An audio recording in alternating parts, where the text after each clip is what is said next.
இந்த படத்தை சிங்கிள் ஹேண்டடா ஒருத்தர் எடுத்துட்டு வந்து இவ்வளவு தூரத்துக்கு சேர்த்திருக்காரு அப்படின்னா அது விஸ்வநாதன் அவர்கள் தான், டைரக்டர் தான்.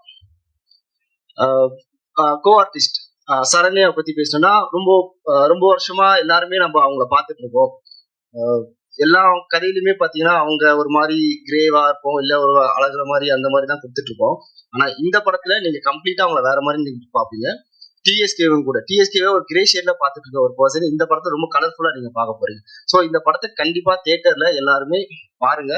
இந்த படம் ரொம்ப ஈஸியா எல்லாருமே கனெக்ட் பண்ணக்கூடிய ஒரு படம். சோ அதனால இது கண்டிப்பா நீங்க பாத்தீங்கன்னா உங்களுக்கு ஒரு நீங்க இதுக்கு முன்னாடி உங்க லைஃப்ல யார்கிட்டயும் சண்டை போட்டிருக்கலாம், இல்ல லவ் ஃபெயிலியர்ஸ், இல்ல நிறைய பிரச்சனைகள் ஒருத்தங்கிட்ட மனஸ்தாபம் இருக்கலாம். ஆனா இந்த படம் பார்த்துட்டு வந்தீங்கன்னா இந்த படம் வந்து நீங்க அவங்க கிட்ட லைக் அவங்க கிட்ட நீங்க திரும்ப பேசணும் உங்களுக்கு தோணும், மன்னிப்பு கேட்கணும்னு தோணும். ஸோ அந்த மாதிரியான ஒரு படம் தான் நாங்க கொடுத்துருக்கோம். ஸோ கண்டிப்பா ஏப்ரல் 4 இந்த படத்தை நீங்க தியேட்டர்ல இருந்து பாருங்க. ஒர்க் பண்ண எல்லாருக்குமே ரொம்ப நன்றி. So DOP GM Sundar, music Darshan, editor, அப்புறம் ஷெல்டன், எல்லாருக்குமே எல்லா டெக்னீஷியன்ஸ்க்குமே எனக்கு லைக் இது ஒரு யங் டீமா நாங்க இருந்து இங்க பண்ணிருக்கோம். ஸோ எங்களுக்கு கண்டிப்பா சப்போர்ட் பண்ணுங்க.